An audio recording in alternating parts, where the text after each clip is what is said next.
First of all, I'd like to thank you all for coming, and to thank Bryn Mawr College for these flowers, or rather half of them, I don't know which half. I would also like to read a telegram from the president of Vassar College. I was deeply saddened to hear of Elizabeth Bishop's death. We will miss the inspiration she brought to the campus during her visit last spring. I had never been so engaged with the work of a poet before. I wish that she hadn't died. Elizabeth's two favorite writers, as most of us know, were George Herbert and Sidney Smith. Helen is going to take care of Herbert. Sidney Smith was born in England in 1771 and ended up as a canon of St. Paul's and one of the most famous wits of his generation. In his constant struggle against melancholia, he formulated a recipe for combating low spirits, which he wrote in 1820. Elizabeth always told me that this was the only sensible advice she had ever heard. They are, take short views of human life, not further than dinner or tea. Live as well as you dare. Read amusing books. Be as busy as you can. See as much as you can of those friends who respect and like you, and of those acquaintances who amuse you. Make no secret of low spirits to your friends, but talk of them freely. They are always worse for dignified concealment. Compare your lot with that of other people. Do good, and endeavor to please everybody of every degree. Be as much as you can in the open air without fatigue. Make the room where you commonly sit gay and pleasant. Don't expect too much from human life, a sorry business at the best. The only thing I would like to say about Elizabeth has, I'm afraid, already been written by someone else. Charlotte's Web is a children's book written by E.B. White, an old friend of Elizabeth's, in 1952. It's the story of life on a farm and the friendship between Wilbur the pig and Charlotte the spider. Wilbur felt about Charlotte exactly the way I feel about Elizabeth, and I would now like to read to you Mr. White's final sentences from Charlotte's Web. Wilbur never forgot Charlotte. None of the new spiders ever quite took her place in his heart. She was in a class by herself. It's not often that someone comes along who is a true friend and a good writer. Charlotte was both. So is Elizabeth. Mr. Ashbery doesn't seem to be here, so I guess we can just move along to Robert.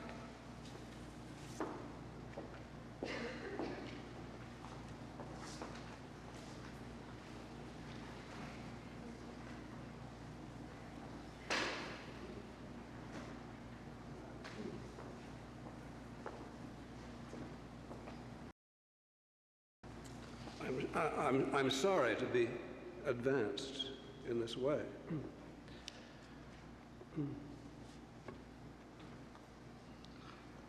In 1973, the day after OPEC erupted for the first time and doubled or tripled the price of oil, Elizabeth and I happened to meet in the X-ray lab downstairs at the health center. Each had to wait for an X-ray, so we sat together. At some distance now, I can see the two of us sitting there, two shapes in white hospital gowns, looking rather like two drawings by Henry Moore. As to the OPEC news, Elizabeth didn't have much to say about how difficult it would be to heat our houses or keep our cars on the road. She had an absolutely characteristic observation, and that was that this whole business of getting petroleum out of the ground was really only a 50 or 60 years history. It had really begun and taken place in our lifetimes. And she said her grandmother in Nova Scotia used whale oil in her lamps. Elizabeth had long perspectives, and within her long perspectives, she pinpointed actual things, as so the whale oil lamps in Nova Scotia. I think the world to her was our experience of it, and what we experienced were particulars. These were very often amusing. For example, last Christmas, with reference to the Christmas spirit, Elizabeth had a particular to report that she knew would amuse me too. She told me on the phone she had been in a gift shop on Lewis Wharf on Christmas Eve when a man rushed in, a little wild-eyed, and said to the shopkeeper, "Have you got any of those goddamn tags?" Elizabeth loved that.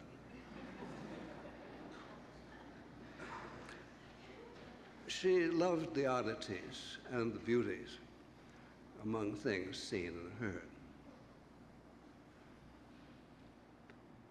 And in her poems, they were subject to a serene ordering, as in the little poem that I'd like to read, called Manners for a Child of 1918. Here it is. My grandfather said to me as we sat on the wagon seat, "Be sure to remember to always speak to everyone you meet."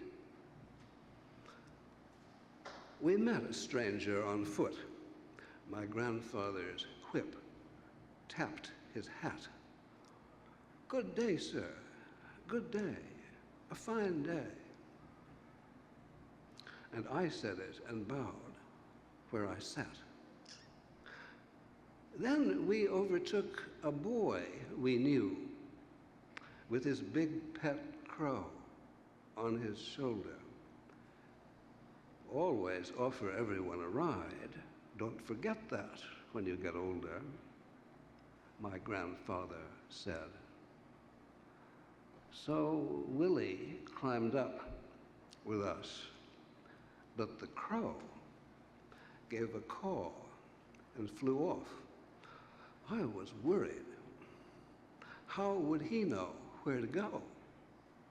But he flew a little way at a time from fence post to fence post ahead, and when Willie whistled, he answered.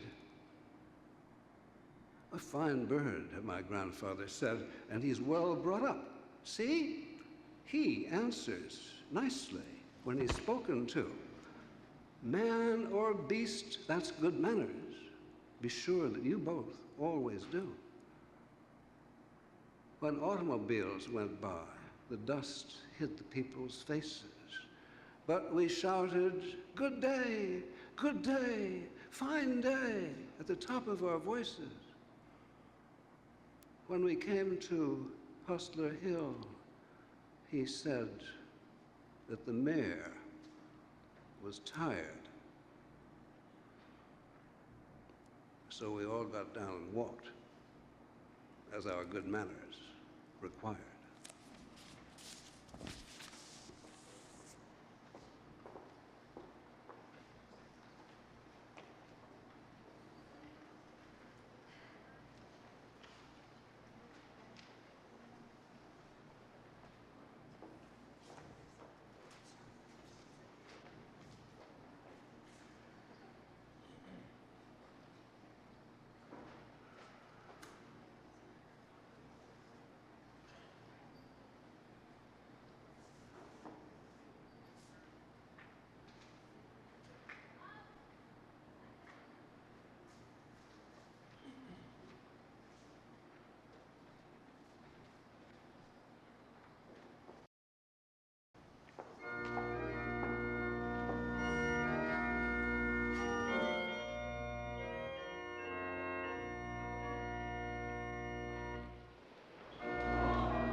I met Elizabeth Bishop not, as often happens with writers, through a fellow author, but through her literary agent, my favorite agent, the late Bernice Baumgarten, who in private life was Mrs. James Gould Cousins. Bernice had many famous clients, only two of whom were poets. E.E. Cummings, whose collected poems I had published a few years earlier, and Elizabeth Bishop, whom I had always wanted to publish, but who was under contract to Houghton Mifflin. I met her with Bernice at the old Ritz-Carlton in New York, where I learned that she had just completed a book, not poems, but a prose translation from the Portuguese, The Diary of Helen Morley. Her Boston publisher did not want it, and I was delighted to sign it up. That was in 1957. We had to wait 8 years for Elizabeth's book of poems, Questions of Travel, and it was worth it. At that first meeting, she was quiet until Marion Moore was mentioned. Then she gave a vivid account of their first meeting, which took place in the New York Public Library. It had all been arranged through their mutual friend, the librarian at Vassar, and Miss Moore had specified exactly where she would be, on the stone bench outside the main reading room on the left side of the doorway as you went in. She was there all right, Elizabeth said, and I was scared out of my wits when I saw her. But it went very well, and we became good friends. As everyone knows, Miss Moore's language, not only in her poems and letters, but in her conversation, was unlike anyone else's. And to demonstrate, Elizabeth cited her words about a poet at whose behavior she was not amused. That man is freckled like a trout with impropriety. I then recalled a Marion Moore story of Eliot's that Elizabeth liked. He and Miss Moore had taken a long taxi ride downtown, and as they got out and Eliot was paying the fare, the driver said, "That lady with you can sure sling the words. Somebody ought to make her write them down."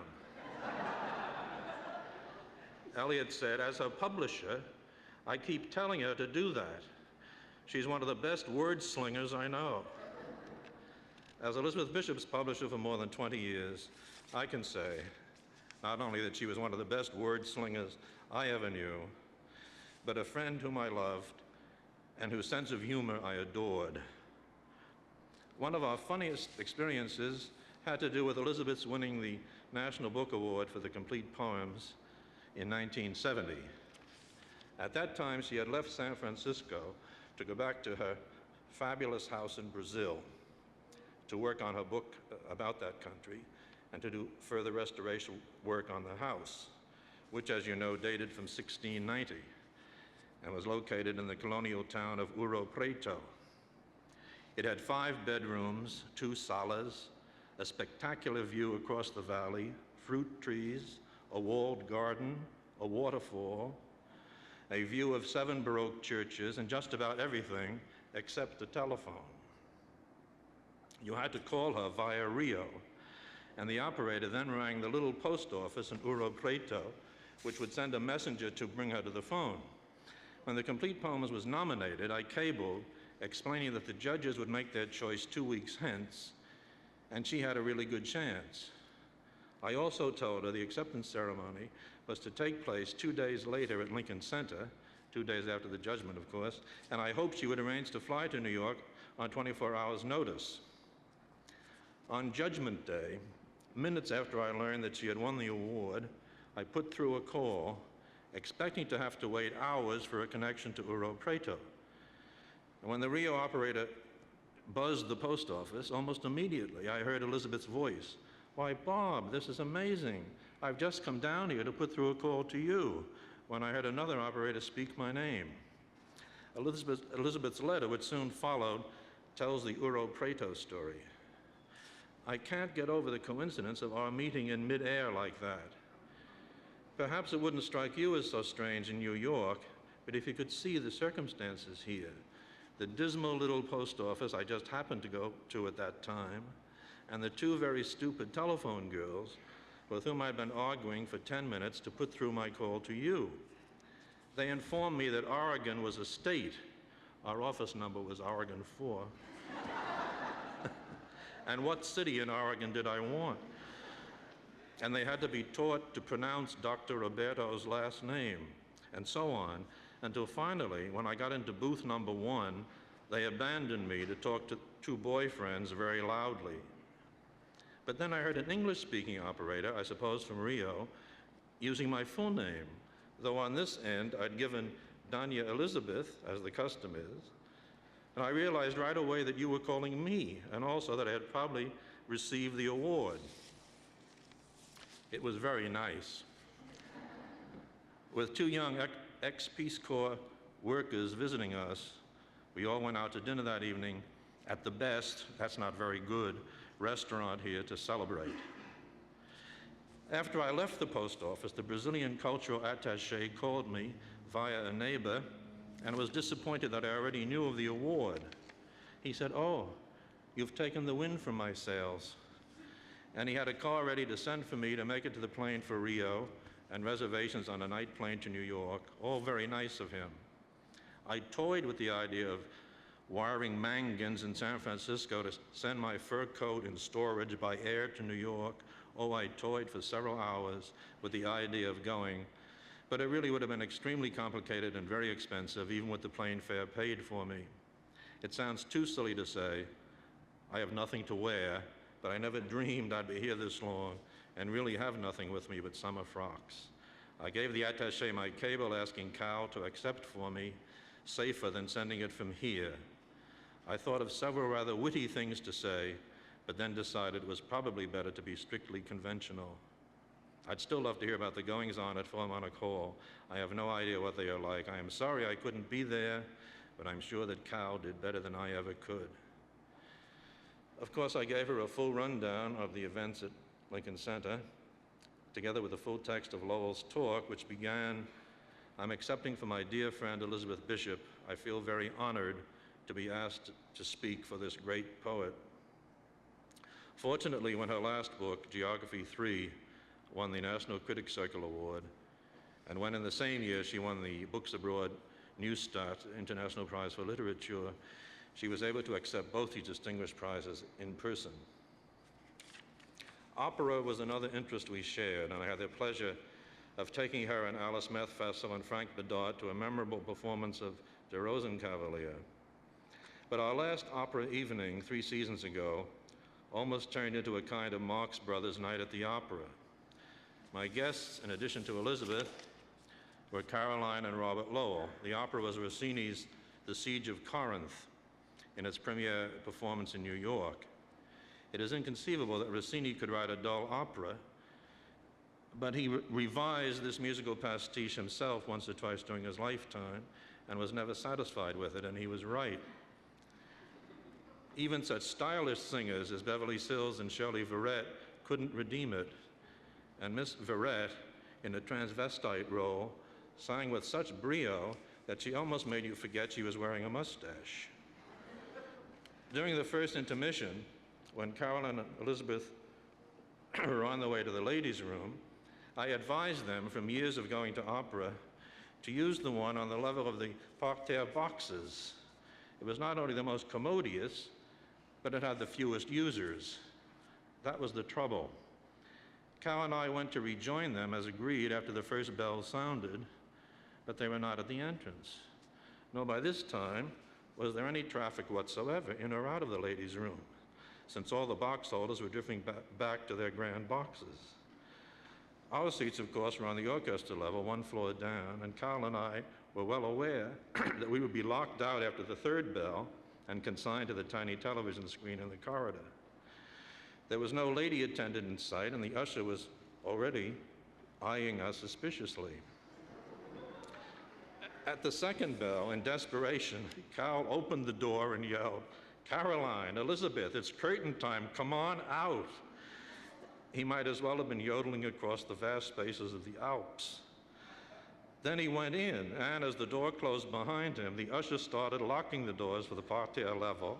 I held the exit nearest to the lady room open, wondering how long I could do so, when at last the trio emerged. Cal looking baffled, Elizabeth grinning, and Caroline acting as if she had all the time in the world. As the third bell rang, I ran down ahead to our level and persuaded the usher not to lock out our dilatory party. We got into our seats just as the lights went down, and there was enough time before the music started for Elizabeth to whisper, "What an elegant ladies' room." We had the lounge all to ourselves, and were having such a good talk that we forgot all about the time when Cal marched in. It was a delight to work with Elizabeth on every phase of the production and publication of her books. She took real interest in every aspect of their appearance, not only the typography, but the binding and dust jacket, and we were fortunate to have the help of the gifted designer, Cynthia Muser Krupat, in the making of her books. Of all the poets I've worked with, Elizabeth took the keenest interest in the subsidiary use of her poems, especially in anthologies and textbooks. For example, in recent years, she refused to allow most editors to reprint The Fish on the sole grounds that she felt it was over-anthologized.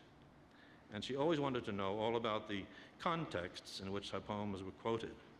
Lucine Bellacchio, who was in charge of permissions at Farrasthouse and Giroux, did an admirable job of consulting with Elizabeth on each and every such request. And each year there are more and more of them. When a friend dies, one thinks with love and sorrow of all the might-have-beens. I never got to the house at Uro Preto. This past summer, I almost made it to North Haven when Elizabeth kindly invited me, but I was prevented by business from doing so. And I never took Elizabeth to that operatic masterpiece, Eugène Onegin, as I'd always wanted to. I will close by telling a story, one that Elizabeth particularly liked, about a child at the opera. It's a true story about Nicole, the daughter of my cousin Claude Giroux. When Coco, as she was called, was 7 or 8, I took her to her first opera, a Saturday matinee performance of La Bohème, beautifully sung by Mirella Frani. Coco enjoyed every minute of it until the final scene in the garret, when Mimi apparently falls asleep. Her companions become aware that something is wrong. The tenor has his final outburst and the curtain falls. Coco failed to join in the applause as she had enthusiastically done for the other acts, and there was shock in her voice as she asked, "Did Mimi die?" "Yes, Coco, she died." 2 large tears started to roll down her cheeks. They were still falling silently as I got her into her coat and into a taxi and finally to her door. As her mother opened it, she saw Coco still weeping and said, "Why, what's the matter, dear?" "Oh, Mama," Coco said, "I was having such a good time, but Mimi died."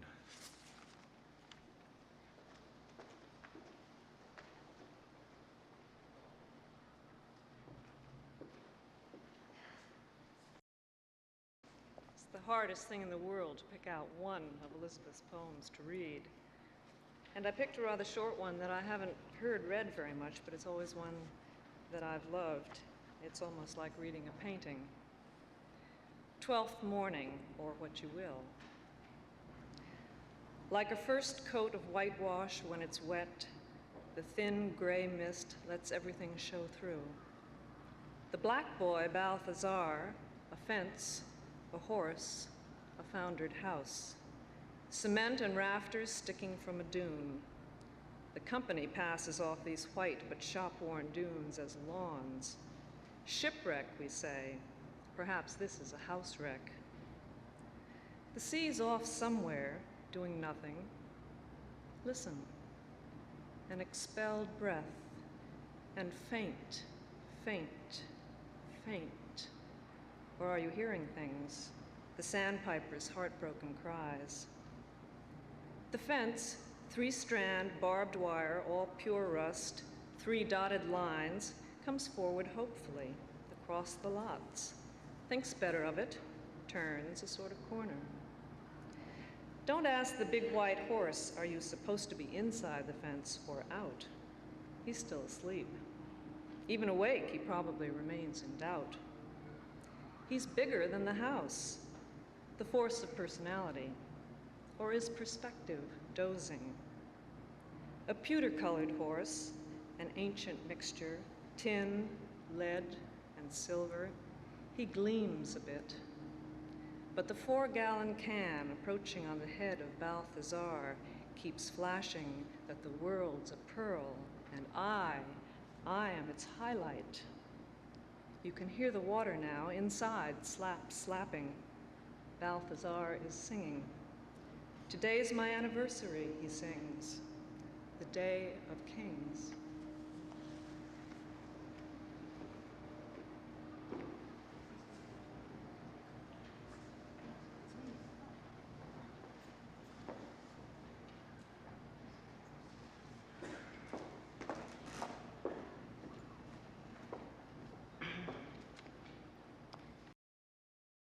When I arrived at the Walnut Hill School in Natick, near here, in 1927, I met a most remarkable girl. She looked remarkable, with tightly curly hair that stood straight up when the rest of us all had straight hair that hung down. And she was remarkable in many ways besides. She had read more widely and more deeply than the rest of us, but she carried her learning lightly. She was very funny. She had a big repertory of stories she could tell, not read, and of wonderful songs she could sing, like ballads and sea shanties. And if some school occasion required a new song or skit, it would appear overnight like magic in her hands. Her name was Elizabeth Bishop. We called her Bishop, spoke of her as the Bishop, and we all knew with no doubt whatsoever that she was a genius. Walnut Hill was a very serious school with a purpose, one purpose, to get its girls into college, a good college. And if a student faltered in her resolve, she vanished as fast as if she had been caught smoking. We lived under a strict regime, like a team training for the Olympics. And although we groaned a bit and ridiculed and had some rebellious thoughts, we did not rebel, for in fact we were pretty serious too. It is hard for today's generation to conceive, but we lived with words that are now obsolete, like chaperone and prayers. Prayers was an assembly of the whole school after breakfast to start the day and after supper to conclude it, and consisted of a prayer, brief announcements, and a hymn. So we sang 2 hymns a day for 3 or 4 years. They were congregational hymns, not high church or low, but rugged, vigorous American songs like good New England granite. Singing them with gusto released our pent-up feelings. And on a rainy day, when outdoor exercise was canceled, Elizabeth and I would often repair to the piano practice room, set up the hymnal, improvise an elaborate 4-hand accompaniment, and sing. Elizabeth wrote in September that she had attended a fine hymn sing at Mrs. Thatcher's on North Haven. And she commented that they must write the hymns higher these days. Or maybe, she added, it was her voice. She couldn't seem to get above middle C. So let us sing another hymn for Elizabeth.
I only saw Elizabeth a few times, but I've always felt very close to her from the very first moment that I began reading her poetry in the 1940s.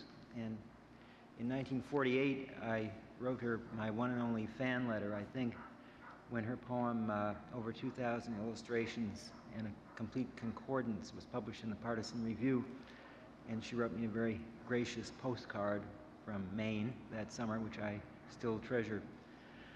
A couple of years later, I was living in New York as a callow youth, and a poet named Emma Swan, whom I knew, asked me one day if I would like to meet Elizabeth Bishop, and I said I certainly would. And she said, well, we can have drinks with Elizabeth Bishop and James Agee. This was a bonus that I hadn't anticipated, at the Hotel Earl, which at that time was a rather respectable hotel in Greenwich Village and has now become a sort of bombed out ruin. But we were sitting around in the bar, whose appointments at that time were reasonably elegant, and the only thing I can remember from the conversation is Elizabeth's remarking at one point, it's strange about this hotel.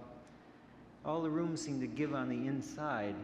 And I realized that although there were obviously rooms on the outside, that this was somehow true in the way that her poems were true. And my other story about her is also a hotel story. I don't know, we poets seem to be particularly interested in the workings of hotels, I think. This was at the University of Oklahoma in Norman when Elizabeth went out to get the Books Abroad Neustadt Award. And I had gotten there first and was put up in a campus hotel, which had a number of bungalows as well as the main building. I was in one of the bungalows, and I called her, and she said, you must come over and see my room. It's absolutely incredible. I have 2 bedrooms and 2 color television sets and 2 bathrooms and a bar. It's really quite something. So I rushed over, and she showed me the room, which was almost entirely covered in red swag carpeting, part of which crept up the sides of the bar and covered the bar stools as well. And she was looking at it with some doubt and said, looks like chopped red cabbage, doesn't it? And I suddenly realized that the kind of insights that I found all the time in her poetry were merely a question of putting down whatever she happened to be seeing or thinking at the time. I would like to read her poem, A Miracle for Breakfast, because that was one of the first sestinas that I ever read, and it encouraged me to write one myself. I did, in fact, when I was still a student here, and it's the first poem that I ever retained from what I had been writing.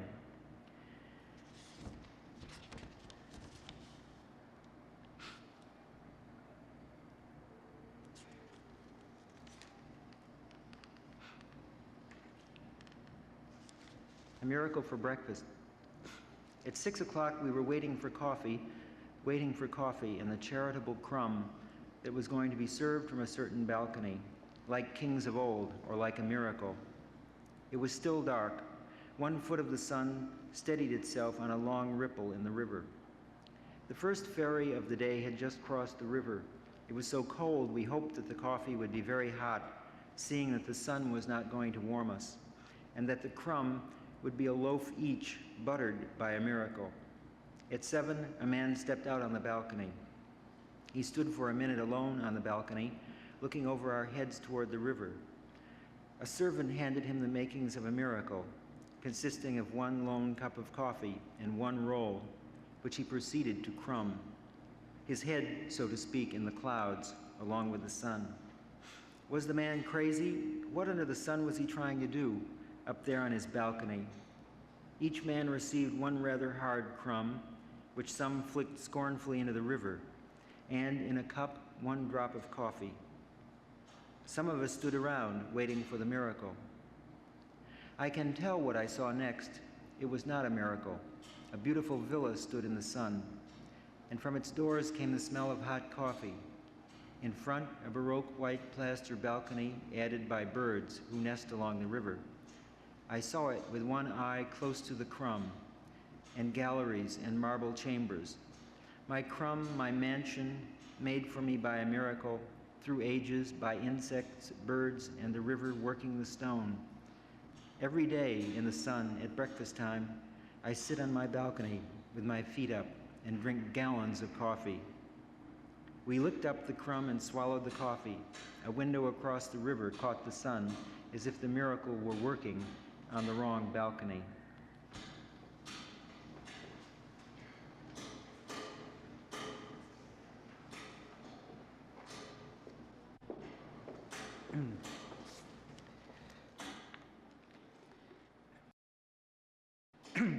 Lyric poetry has to do with the ear. It's something that we sing and that we hear. But also, especially since modern times, lyric poetry has to do with the eyes. As Anne said, we can hear a poem, we can hear a picture also, or we can read a painting. Elizabeth, who was a great lyrical poet, was also a modern artist, a truly modern artist interested in visual arts. And among many other things that we make me friend with her, perhaps also her love for Latin America and many other things, was her love for modern painting. And we admire an American artist, Joseph Cornell. I wrote a poem to honor Cornell. Elizabeth read the poem, liked it, translated it, and in some way changed it, make a picture of Cornell, but also of herself. And then I am glad that I was only the point of union between two great American artists, a painter and a poet, or I should say a painter-poet and a poet-painter. I will read in Spanish the poem, and then Frank Bidart will read the translation that is a original work in some way, as all true translations are, of Elizabeth. Objetos y apariciones. Hexaedros de madera y de vidrio, apenas más grandes que una caja de zapatos. En ellos caben la noche y sus lámparas. Monumentos a cada momento, hechos con los desechos de cada momento. Jaulas de infinito. Canicas, botones, dedales, dados, alfileres, timbres, cuentas de vidrio. Cuentos del tiempo. Memoria teje y desteje los ecos. En las 4 esquinas de la caja juegan al alibí damas sin sombra. El fuego enterrado en el espejo, el agua dormida en el ágata. Solos de Jenny Lind y Jenny Colon. Hay que hacer un cuadro, dijo Degas, como se comete un crimen, pero tú construiste cajas donde las cosas se aligeran de sus nombres. Slot machine de visiones, vaso de encuentros de las reminiscencias, hotel de grillos y de constelaciones. Fragmentos mínimos o incoherentes. Al revés de la historia, creadora de ruinas, tú hiciste con tus ruinas creaciones. Teatro de los espíritus. Los objetos juegan al aro con las leyes de la identidad. Gran Hotel Curón. En una redoma, el 3 de tréboles y, toda ojos, almendrita en los jardines de un reflejo. Un peine es un arpa pulsada por la mirada de una niña, muda de nacimiento. El reflector del ojo mental disipa el espectáculo. Dios solitario sobre un mundo extinto. Las apariciones son patentes. Sus cuerpos pesan menos que la luz. Duran lo que dura esta frase. Joseph Cornell, en el interior de tus cajas, mis palabras se volvieron visibles un instante.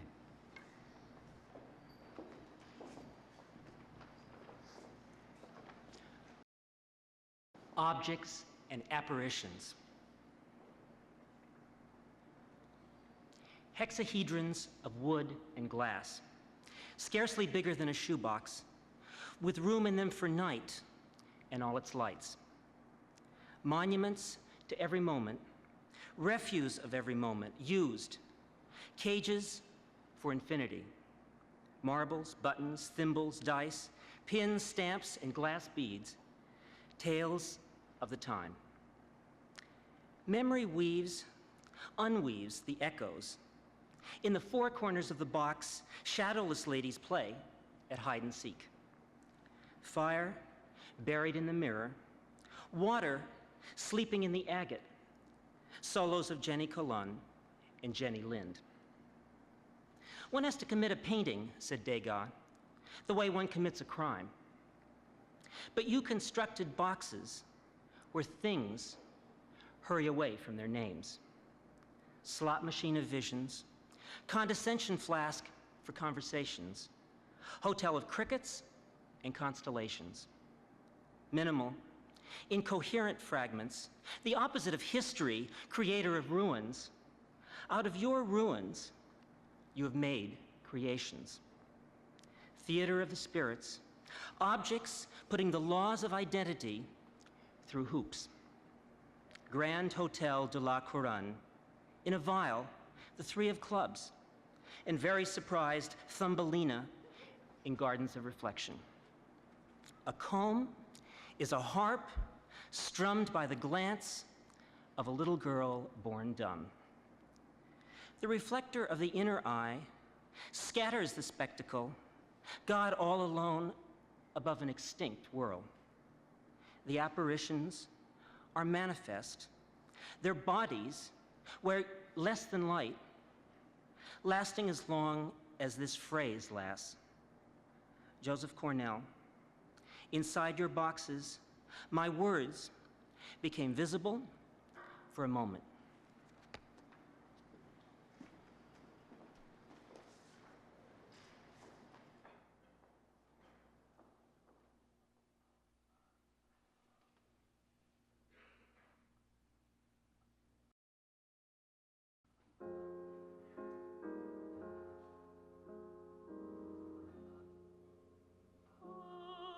Wondrous love is this, O my soul,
George Herbert comes well after those songs.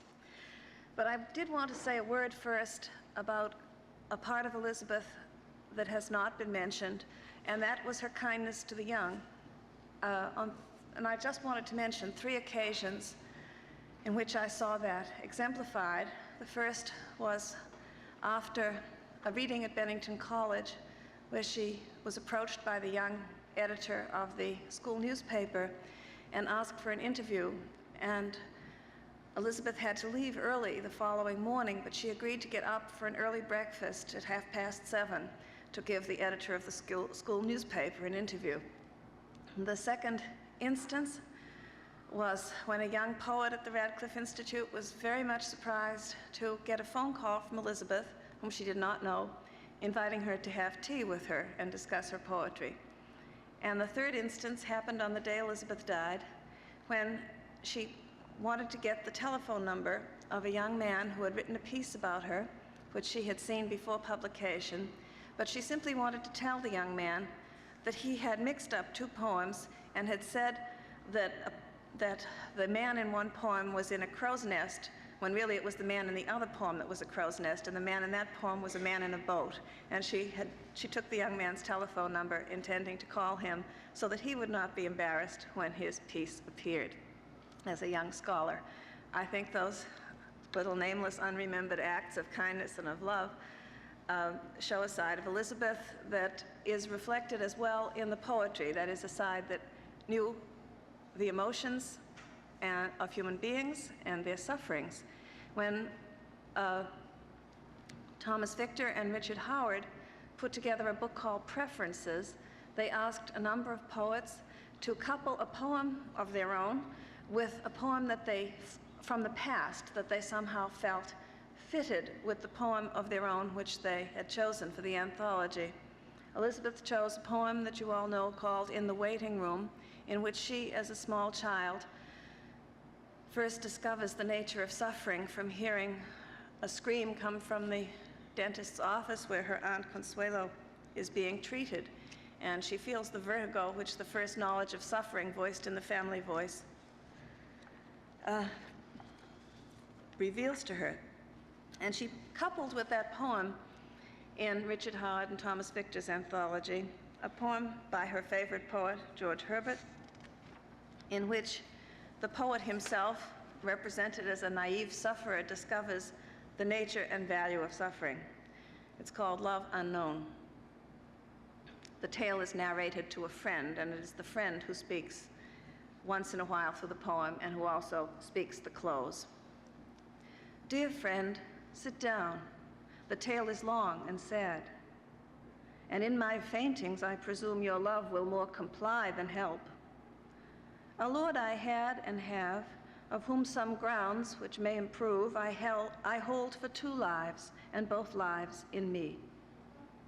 To him I brought a dish of fruit one day, and in the middle placed my heart.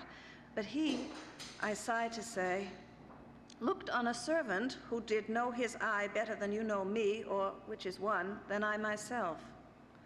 The servant, instantly quitting the fruit, seized on my heart alone, and threw it in a font, wherein did fall a stream of blood, which issued from the side of a great rock. I well remember all, and have good cause. There it was dipped, and dyed, and washed, and wrung. The very wringing yet enforceth tears. Your heart was foul, I fear. Indeed, 'tis true, I did and do commit many a fault, more than my lease will bear, yet still asked pardon, and was not denied. But you shall hear. After my heart was well, and clean, and fair, as I one eventide, I sigh to tell, walked by myself abroad, I saw a large and spacious furnace flaming, and thereon a boiling cauldron, round about whose verge was in great letters set, Affliction. The greatness showed the owner. So I went to fetch a sacrifice out of my fold, thinking with that, which I did thus present, to warm his love, which I did fear grew cold. But as my heart did tender it, the man who was to take it from me slipped his hand and threw my heart into the scalding pan, my heart that brought it. Do you understand the offer's heart?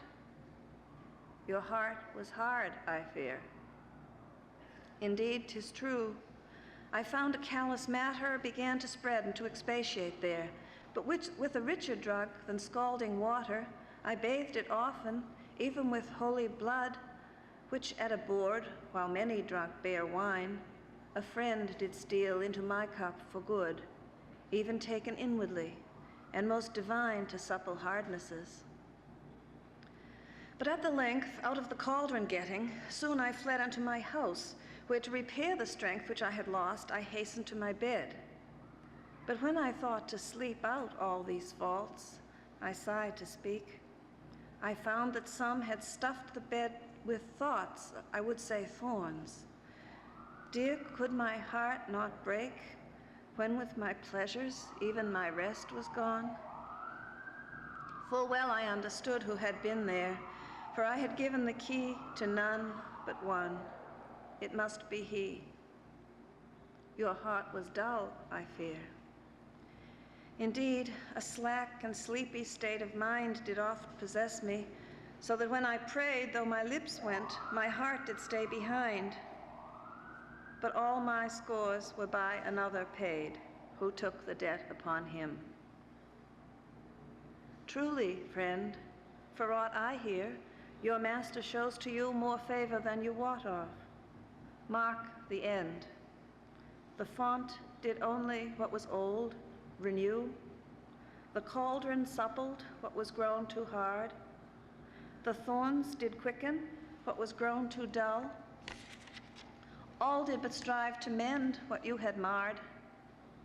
Wherefore be cheered, and praise him to the full, each day, each hour, each moment of the week, who fain would have you be new, tender, quick.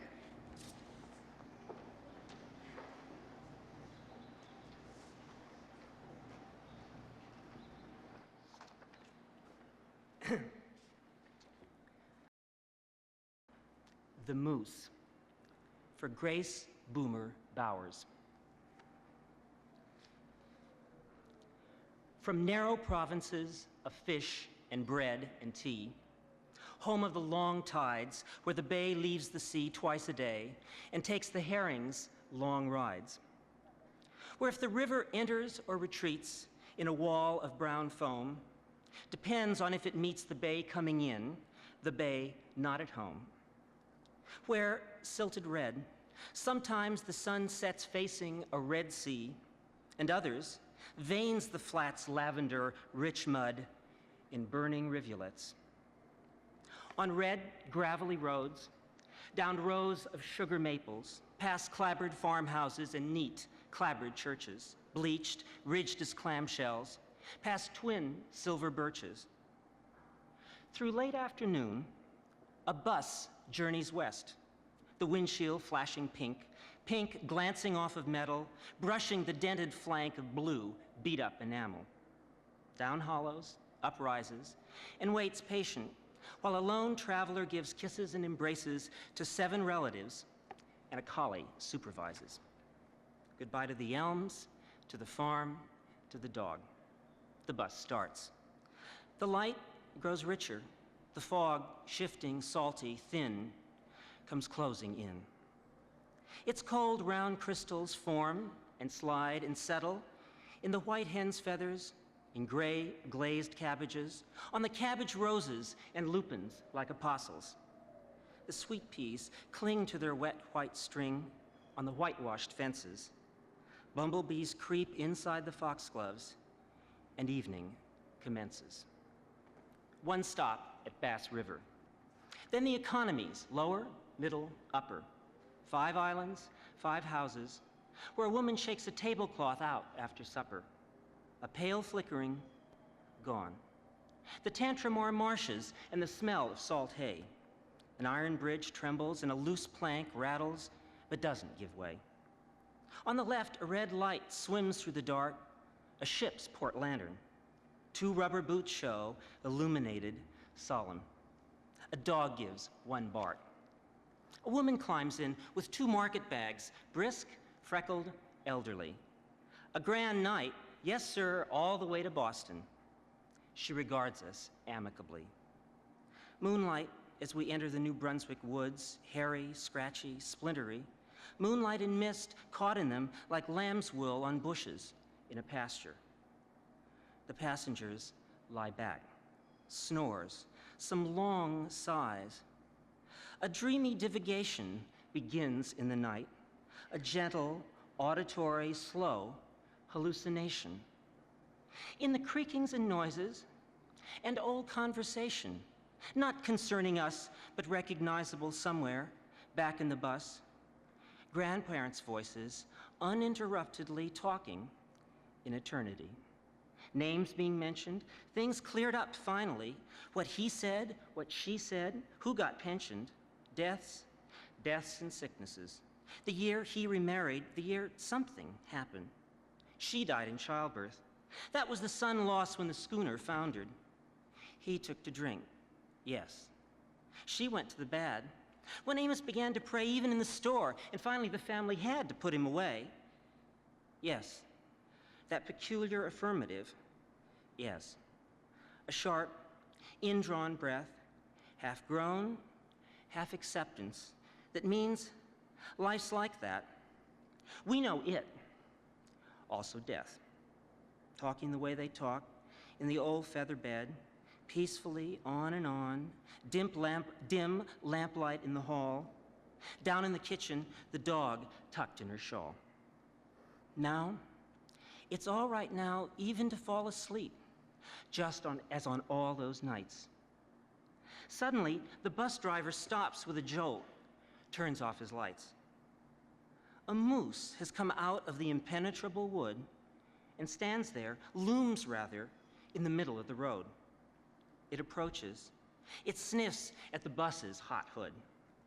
Towering, antlerless, high as a church, homely as a house, or safe as houses.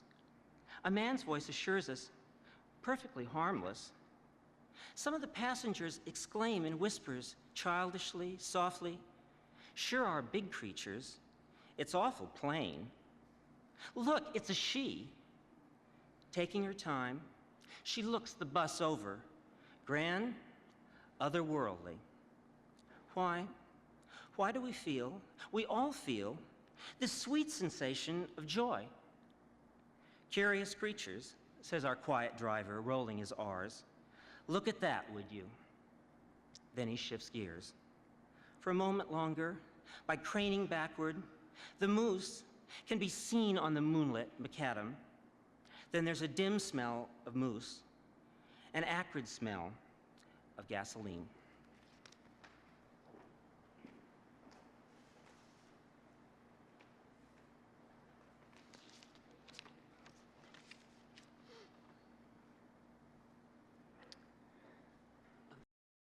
This sonnet was written over a year ago, and it was completed several months before a poem called Pink Dog, which was printed last spring. It's the last completed, unpublished poem by Elizabeth, and it's coming out next week. Sonnet. Caught, the bubble in the spirit level, a creature divided, and the compass needle wobbling and wavering, undecided. Freed, the broken thermometer's mercury running away, and the rainbow bird from the narrow bevel of the empty mirror, flying wherever it feels like, gay.